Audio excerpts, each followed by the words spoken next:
안녕하십니까. 검찰수사관 출신 법무사 이승재입니다. 불구속 구공판 재판을 앞두고 있는 피고인의 입장에서 법원으로부터 의견서 제출을 요구하는 서면을 받게 되면 무엇을 어떻게 작성해야 하는지에 대한 현명한 대처 방법에 대해서 고민이 많을 것입니다. 이에 검찰 출신 법무사가 의견서 작성에 대한 방법이라든지 기한에 대해서 설명드리겠습니다. 자, 경찰 수사관이 사건을 수사한 결과 죄가 인정된다고 판단하면 피의자를 검찰청에 송치하게 되며 검찰청의 검사는 경찰 수사 기록 및 증거 관계를 검토한 후에 법원의 기소 여부를 결정하게 됩니다. 검사가 피의자를 기소하면 피고인 신분으로 바뀌게 됩니다. 그러면 이제 법원 사건 번호가 이제 부여가 되는데요.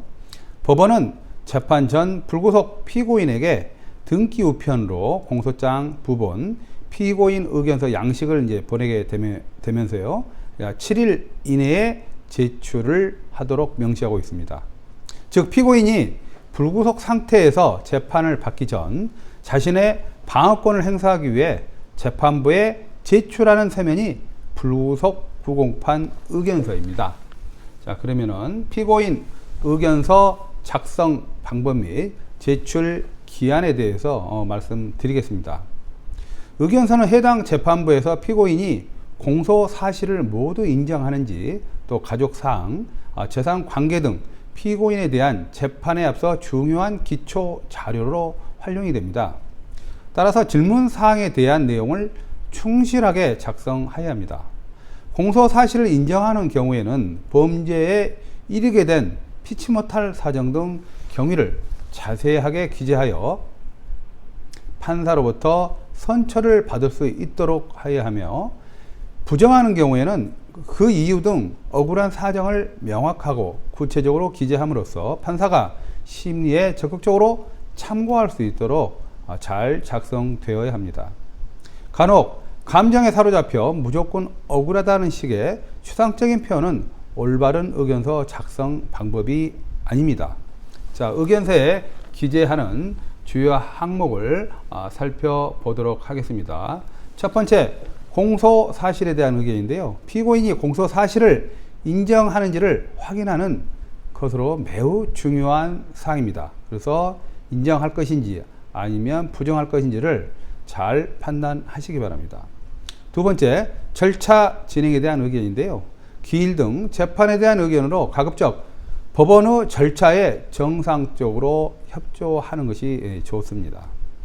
세 번째, 성행 및 환경에 대한 의견인데요. 가족관계, 어떤 가족이 어떤 장애가 있다든지 아니면 피고인의 어떤 장애라든지 또 피고인의 특별한 어떤 경제적 사정이라든지 어떤 그런 사정을 이제 기재하는 부분인데요. 또 주거 상황, 수입, 또 학력, 직업 및 경력, 그리고 피고인의 어떤 성장 과정 등에 대한 내용을 구체적이고 명확하게 기재하시는 것이 좋습니다. 네 번째, 사건에 대한 어떤 정상에 대한 의견인데요. 범행을 한 이유 등 법원에서 형을 정함에 있어서 선처를 할 수 있는 유리한 정황에 대해서 기재를 하시기 바랍니다. 다섯 번째, 양형을 위하여 조사해 주기를 바라는 사항인데요. 또 가족이라든지 가까운 지인 등의 연락처를 기재하시기 바랍니다. 기타, 마지막으로 이제 양형을 위해서 도움될 수 있는 내용을 이제 기재하라고 하는 부분인데요. 이 부분에 대해서는 사건과 관련된 여러 가지 어떤 그런 사정이라든지 또 법원 재판부에서 피고인에 대해서 특별하게 좀 심리를 좀 해 주었으면 하는 그런 어떤 구체적인 사정을 별지를 통해서 기재하시는 게 좋습니다. 자, 법원에서는 의견서 제출 기한에 대해서 7일 이내에 이제 제출할 것을 요구를 하고 있는데요.